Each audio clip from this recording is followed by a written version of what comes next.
much. And I would like to invite Sri Gopal Krishna Gandhi, who will be launching the debut book of Mukund Padmanabhan. I'd like to invite the author and Sri Gandhi onto stage.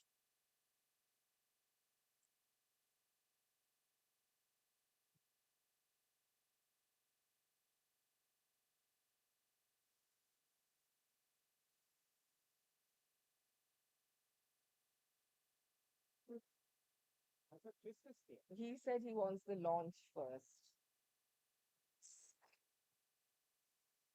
So I would request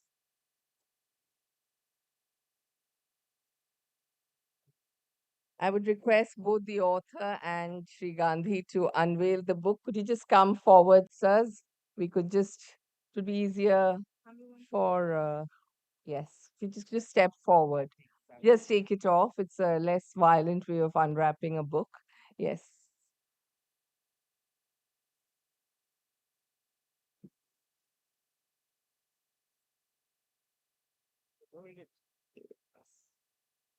Yes. Okay, I'll share it with you.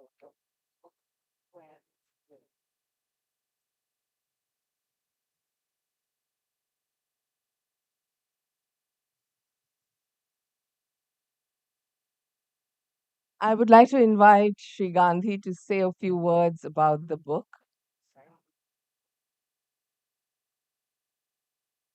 Yeah.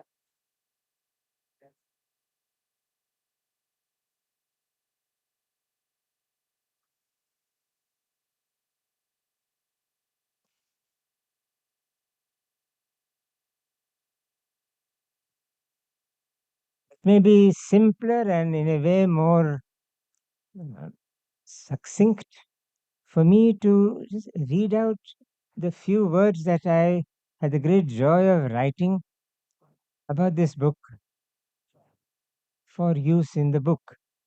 I dislike the word blurb. I dislike even more the description of that word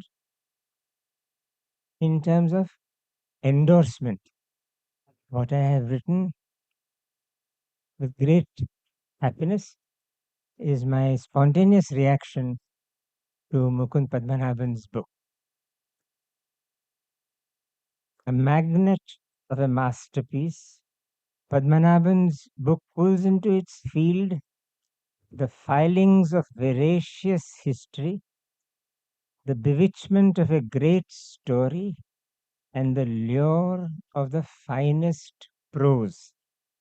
I've rarely been so gripped, so totally captivated by any book on war and its mind clogged realms of human folly. This book is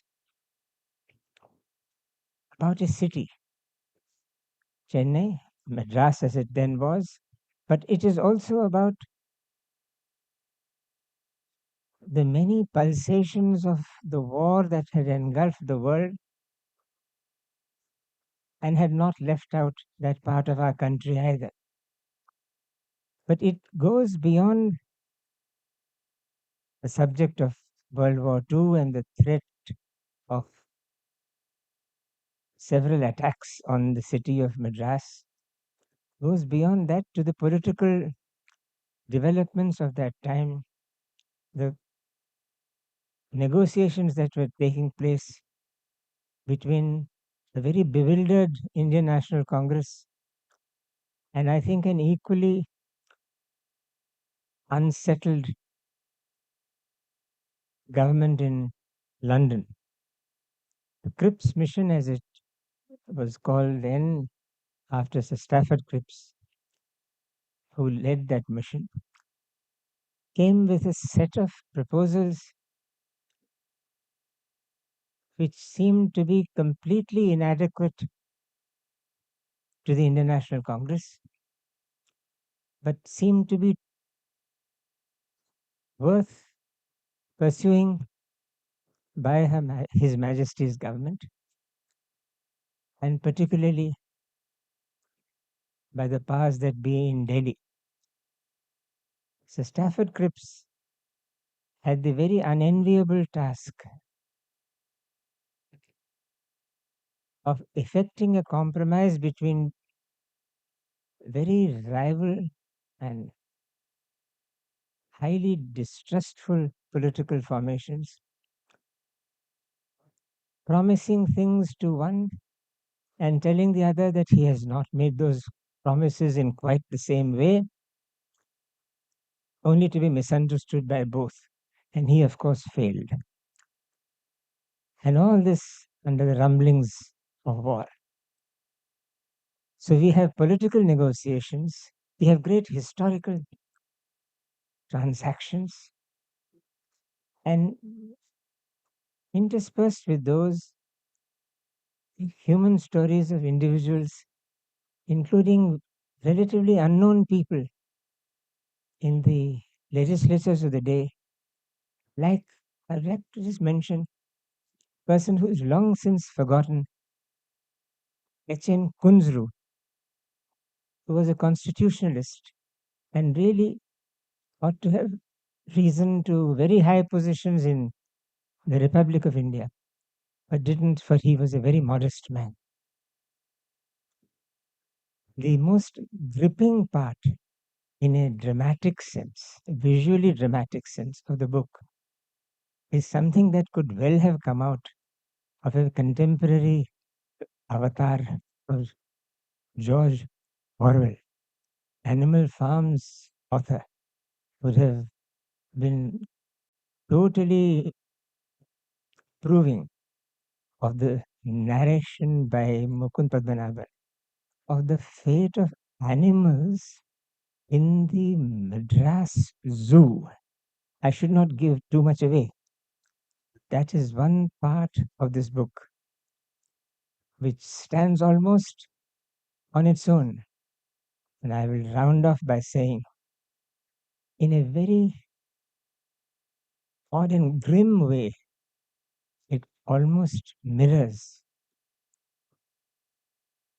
the fate of many political players at that time. Mukund, I laud your book. I applaud your writing, and I look forward to Ambassador Chris Srinivasan engaging you in a discussion on the book, which I am sure is not going to be exactly along the lines of what I have said, but much more interesting. Thank you.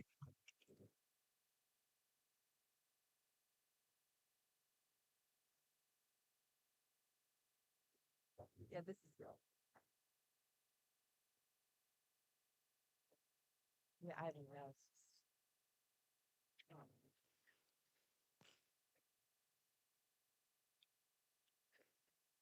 Thank you, Shri Gandhi. I would now like to introduce our two speakers. The author Shri Gandhi spoke about is Mukund Padmanabhan, a former editor of The Hindu and The Hindu Business